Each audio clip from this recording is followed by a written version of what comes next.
rise to the short, right? So on Wednesday, sorry about that. On Wednesday, I took the short. So where was that? Here we are. So on Wednesday, I took this short over here. Now that was only from one key level down to the next key level, right? So I don't look to hold past my key level because of, you know, the S&P 500 is very reactive to these key levels. So once you have your key levels correctly, you'll begin to see how accurately the market will bounce off them. Hence why I only look to catch a piece of the move, right? So from here down to here, done. That's only about a 10 to 15, maybe 20-minute trade. That's all I'm looking for.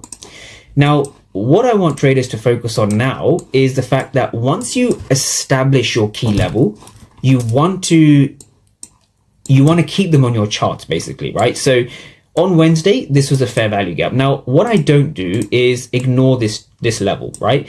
I am interested to see how the market reacts when we come back to that level. So this was Tuesday. We came back to that level on Thursday. And so this is fundamentally how the markets work, right? So I say to all traders that I speak to, you want to have your key levels on the charts before the session begins, right? So you don't want to turn up to the sessions and try to predict what the levels are going to be or try to react to what you see. No. Once you know where buyers and sellers are sitting or where passive buyers and sellers are sitting, your job is to simply wait for that level, right? So Thursday's trade was directly, in many ways, the same trade as Tuesday, right? So what made this a good short? So there's a few things. First of all, we tagged into a valid key level from Tuesday. Boom. That's the first thing. The second thing is we're above the 50%, so we're in a premium, right? Now, the third thing comes down to what was going on in this region. So we had here passive sellers, right? And that's something I'm going to break down. This is part of the story.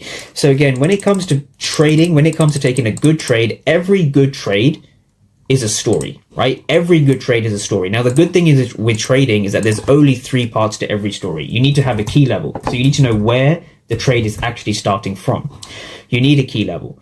The next thing you need is you need to know what the main characters are, right? I'm just going to write characters over here. You need to have a key level. You need to know what the main characters are, and you need to know the moral of the story. So that's sort of the way I think of it. So where the story starts, what the main characters are, and what are the main characters saying, right? What are they telling me?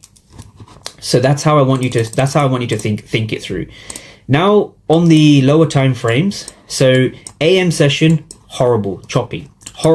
So I took a break even here, somewhere around here, and then I closed this trade here at a loss. So not the best AM price action at all, but there's not much we can do here, right? So you can see over here so the market opens here at 9:30 Eastern. We stayed in that range